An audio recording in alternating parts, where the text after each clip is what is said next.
December 20, we interview with TV3 say yes, Public Procurement Authority near procure new service providers. Near some registration for fraud. Oh, 2021, sorry. Yeah. Anna engineer Kenashigo said, I'm not chairman of Telecommunication of Chambers. Yeah. Ghana Chamber of Telecommunications. About NMOs, you can't NMOs are mobile network operators, MNOs, no, MTN. I don't know, Trocoma, NIA say. Same registration at NCA bayan omu data no omu bayan. Yeah. Can the NIA work with it? National Identification Authority betimi dia ya adwuma. Betimi dia ya adwuma say NCA data na o bejeje no obetimi dia ya adwuma. You see letter no me de ma Jeff sesi a no de atoso. Kromanum say na akokwa say ya adwen ma ne mabisunto bia sore a oyo man ne se ne ope na okọ ne abokato ne asabe matemamufo ne be ya de foforo akokwa hade. Letter na or the command, NIA,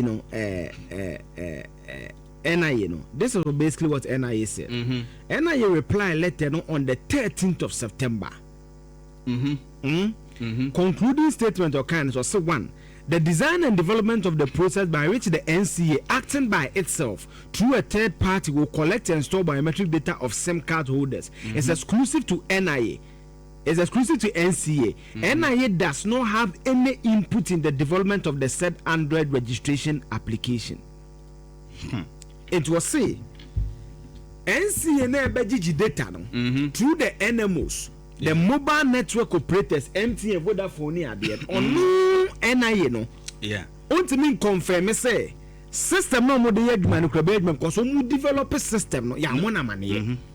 This is 2022, 19th of January 2022. By yet was 3 or say NIA is unable to confirm that the biometric data to be collected by the NCA for the purpose described above will meet the standard to enable successful verification against the National Identification System database. My men now so more Facebook we are offline. For now, network no down. They are trying to restore it. Joining. Yeah, me too. Or say, Mimi NIA no based on LI 2111. I am the sole body about identity. Sa kokwa yesa wo ya chini. Unya chini adi o ma identity no NIA. Yeah. And NCA so register some. Or say one. NCA system no mo dey register some no Android system no ma mama ni omu we. 2 or say biometric data no more collecting, they cannot confirm. Yeah. What for now say NIA is unable to confirm the biometric data. Will confirm because NCA kwaje SIM data no or the biometrics now they need to confirm if NIA. Yeah. Into registration now wo ye no body no by final verification amount say I cannot confirm. So why do you register system no kura wonyini? By a course, so how do you so the question why did we go ahead to do the registration? Your course, man for so chia scour apostle 5 CD. Later, Jeff final point no 3 points. Or say NIA or say NIA citing regulation 7, making regulation 7 of the National Identity Registration Register argued that it is the institution responsible for verifying the identity of all persons who seek to partake in transactions which require the verification of identity, such as an exercise of that nature requires their involvement. Odi behwe o TV no ai. Akokwa wuntimi mention FM maye mo ni ntwa wunko okuku seku ho. Eti sakokwa be ya mo ni ntwa no nko okuku seku ho a. Wonto mra. So common sense ka unje njam say sometimes ya bobo badam. Ase enye papa. Ye din samone na he anopa ya mebe. Sam George ko TV3 no. O say yes be ko PPA akọ procure another entity. Inti ye komu bi fufuru sika say sabe ade ankese ye ne 2022 ayanya no omumeye. Inti dey be omani niska, but when it come to fidelity to details, processes, obi enfa ho obi anya ne opekumu a serious obi anya ase entakwa we kra no e be into question say ye data no mo gigi ye na wen and now the biggest question and maybe Sam George and Openi say you were the one saying in 2021 say Oslo was need like they don't have any reason for say omoye registration no crabby because NIA would data dada. Even National Health Insurance would data dada. DVL would data. You listed all these agencies or more biometrics dada. And they should rely on those biometrics to do that SIM registration. I feel the saying dear Nasa. I feel also be the same process here. Obi here one. Who say he didn't have a reason to do that. So utie Sam George fu inter my 46 minutes. Yeah. They are trying to say data no more no. Omo de correspond to NIA data na angele. Enti no mba ye ne say omo san be fa data na de akogele bi enti say wan kokwa de fa utia ye. Me Osei-Tutu de amfa me book appointment say na book pastor na makoba akokwa me submission de say. Say ye one city kwan na de be sa process na ye ma obi sa one city no 2022. And adwuma na wo ye no. Ni obe confirm ye adwuma na say adwuma na wo ye no me de me confirm ni ma bi ewom.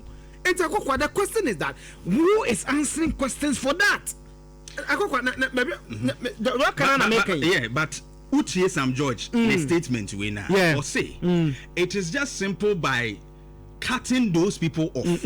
My men some moment be or say any NIA data no one tally no. You just take them off. You just take them off it. And your phone numbers and your phone numbers. Yeah. Good.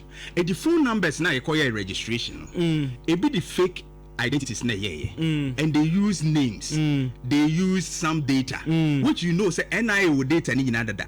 So the telcos can liaise with the NIA. What data no munya nkrofo de sa fake NIA no. Then the any NIA dey na match. They said you want some George kind. You just cut those lines off. Simple. Sa NIA kata kokwa. Sa nkrofo na wo cut you off no. One, they have to go through another registration again. Okay, so I can't turn you off. Maybe an data angel or back another registration. So the point I'm coming to is that Professor Atifatiase. Yeah. As long as previous ones, no? Exactly. Yeah, Chiomaba. Yeah, mammy. And I let you by today and away, Jumano. O profate fa so den na aye kwa kokwa yintimi nya de ase de bia o man no e ka hwe question akokwa de wo de ne kwa de kokwa e se 5 minutes kwa kodi be 5 minutes ro de tia unime bia eska bia be stress kra ye kom previous one yeah easy time Ghana nkwa ye register some 3 times 2011 2021 to 2023 yes e be ye bi ase bibi hayen yes serious. Is that what me de me who letters in and I was very upset. We are back online. And I want to me about Facebook. Yeah. As and now auditor general dey no okay 68 billion akohu ni ade akokwa nim. Sa na ma no ya keka makoko zi oka chiro bi kro hu say you just okasa dodo. We need to punish wrong. We need to punish wrong.